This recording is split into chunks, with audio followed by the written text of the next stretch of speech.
Hey students, we are on lesson 7-2, find common denominators. You need your workbook, a pencil, your benchmark fraction chart. It's either on Schoology or you have a paper copy that's on the back of your multiplication chart. We are on page 273. There we go. For our solve and share. So let's go ahead and read it all together. Make sure you have your book open to 273. Pause the video and go get it if you don't have it right now. Sue wants half a rectangular pan of cornbread. Dina wants a third of the same pan of cornbread.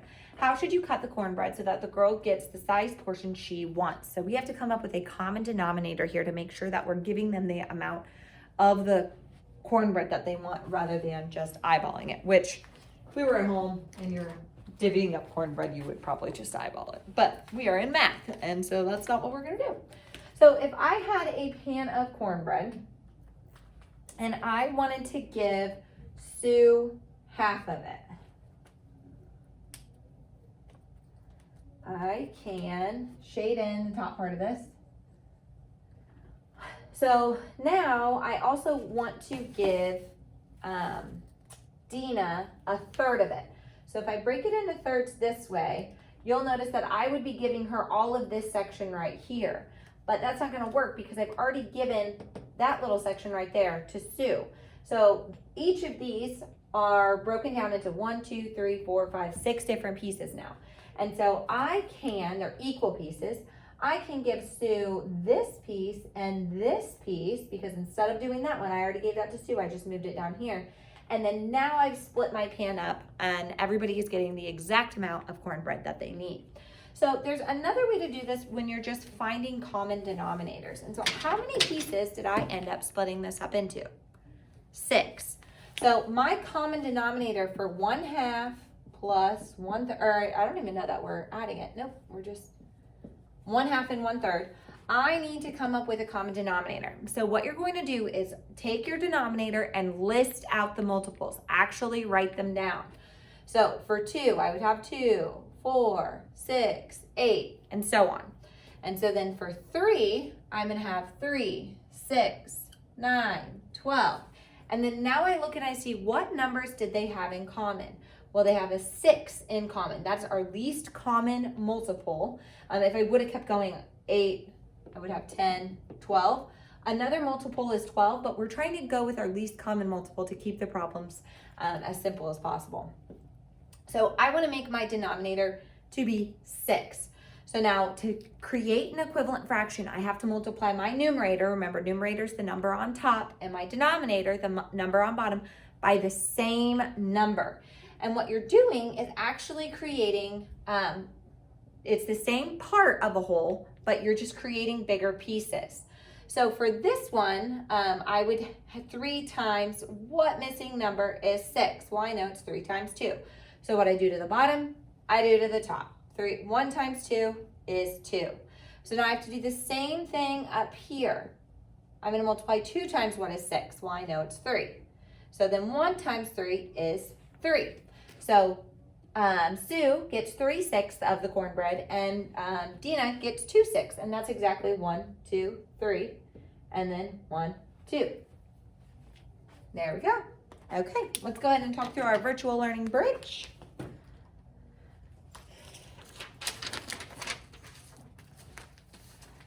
All right. Okay, so how can you find common denominators? Tyrone partitioned a rectangle into thirds. Sally partitioned a rectangle into the same size into fourths. How could you partition a rectangle of the same size so that you see both thirds and fourths? So we've got our thirds right here, 1, 2, 3.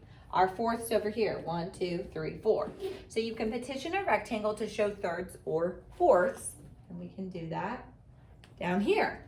So the rectangle is partitioned into thirds and fourths. So now you can split it, and they kind of just overlapped it. If you look back at the previous slide, you see right here, I've got 2 horizontal lines splitting this up into 3 pieces, and now I've got 3 vertical lines splitting this up into 4 pieces. And so we've got those same 2 lines there, we've got the same 3 lines there. And so then our common denominator here is 12ths. So again, if I wanted to come up with a common denominator for well, we're gonna do 1/3 and 1/4. I would take my numbers and list out the multiples. 3, 6, 9, 12. And then I would do the same for the one down here. 4, 8, 12. There we go. So then we have our 12, that's the common number, and so that's going to be my least common multiple and my common denominator. And so you'll notice that, yes, this time we did just end up multiplying our two denominators to get that 12, but that is not always the case, especially as we get into larger numbers. You will have a lot of reducing to do at the end if we don't start to think critically about the least common multiple now. And so then now I need to multiply this by the same number, top and bottom. Okay, so 4 times what is 12? Well, 3. So 1 times 3 is 3. And so remember, we are multiplying again. 3 times what is 12? Well, 4. So 1 times 4 is 4. So we have 4 12ths and 3 12ths that we would be breaking up if we were using our fraction 1/3 and 1/4. Now you can see here they shaded. So they have 1, 2, 3, 4 here. And then they have their 1, 2, 3 here. And again, this one is already in this little section right here, but you can kind of visualize it. Well, I would just need 3 to go for my 3 12ths, like that. So fractions that have the same denominator, such as 4 12ths and 3 12ths, are said to have common denominators. And that's what we are finding, because you cannot add and subtract without having first a common denominator. And we renamed them with those equivalent fractions. Again, that's another vocabulary term we talked about a lot. Our 1/3, we split it up into smaller pieces. So you can see, okay, when it's 1/3, it's this whole section, but then when it's 4 12ths, oh wait, there we go. When it's 1/3, it's just this one section, but then when I split it up even further, like with those lines going down, now I have 1, 2, 3, 4 pieces. It's still that one chunk, so we didn't change the amount of the fraction was, but we just split it into smaller pieces. And so what you'll notice is as our denominator gets bigger, our pieces get smaller. Okay, let's go ahead and practice a couple problems. Okay.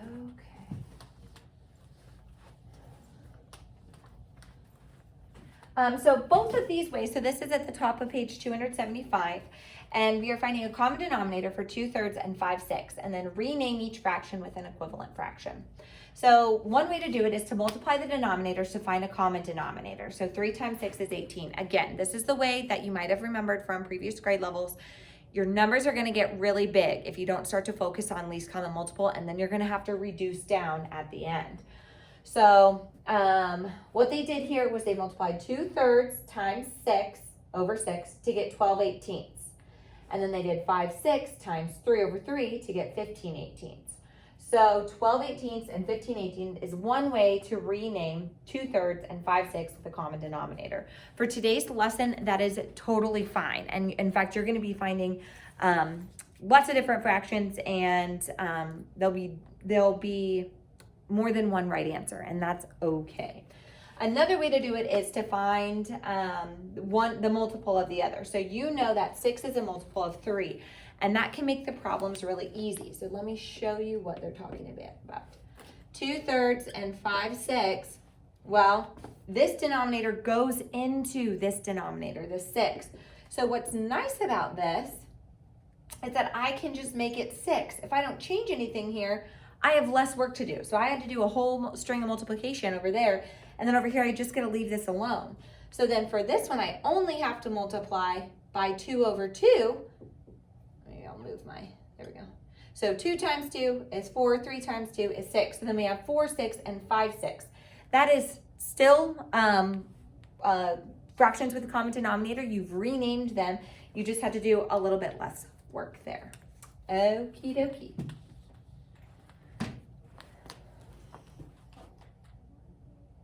Alrighty, we are going to try 2 of these, and then I'm going to give you one more to try on your own, and then we will move on. So you're just finding common denominators. We're not finding the sum or the difference, adding or subtracting them. We're just finding common denominators. So the first question that I always like to ask myself is, will my smaller denominator go into my bigger denominator evenly? So for this one, will 3 go into 8 evenly? No, unfortunately it won't. So we're going to have to do a little bit more work with listing the multiples, which is okay. So for this one, I'm gonna have 8, 16, 24. I mean, I could keep going, 32. And then I'm gonna list my multiples of 3. So we have 3, 6, 9, 12, 15, 18. And so you can keep checking, okay, 8 didn't work, 16 didn't work, 21 didn't work, 24. So there is our common denominator. And I would suggest using that multiplication chart. You can get it out and actually look and then copy down those multiples. And then as you start to memorize them, then you can just list them out how I did. But if you're struggling with those multiples, that's one way to do it at home right now. So then my new common denominator is going to be 24. So now I'll need to multiply here. So if I do 8 times what is 24? Well, I just did that up here. 1, 2, 3. So what I do to the bottom number, I have to do to the top number. So 3 times 3 is 9. So our first fraction, 3/8, is equivalent to 9/24. Then I'm going to do the same thing with my 2/3. I want my bottom number to be 24, and I have to multiply by 3 times what is 24. So you can come back up here and count. 1, 2, 3, 4, 5, 6, 7, 8. And so what I do to the bottom, I have to multiply the top by. So 2 times 8 is 16. So our two fractions with equivalent denominators is 9/24 and 16/24. Okay, and what I want you to notice here is 3/8. A lot of students, because there's an 8, they automatically assume that's going to be the larger fraction from 2/3 because both of those numbers are smaller. But what I want you to start paying attention to is when that denominator gets bigger, our pieces get smaller. And so you have to pay attention to that. And then how much out of those smaller pieces do we have? Well, only 3. This one is in thirds, but that means the pieces are bigger. So we have 2 out of 3 pieces here. So 16/24 is bigger than our 9/24. So our 2/3 is actually the bigger fraction there. Okay, let's look at the next one. Our 1/6 and our 4/3.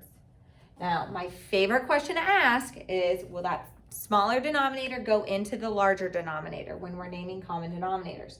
Well, will 3 go into 6? 3, 6, you betcha. There's my common denominator. So that's why it's really nice to try to think that way, because then you're doing smaller multiplication.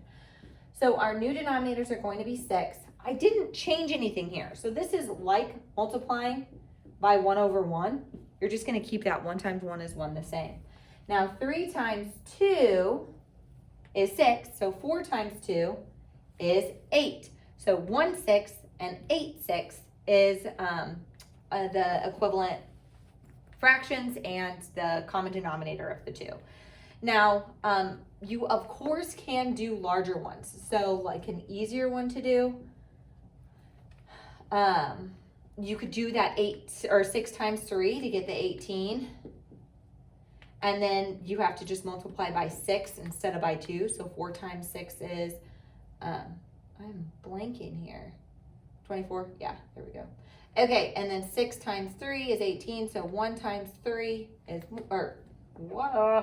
is 3. A little rusty, I guess, guys.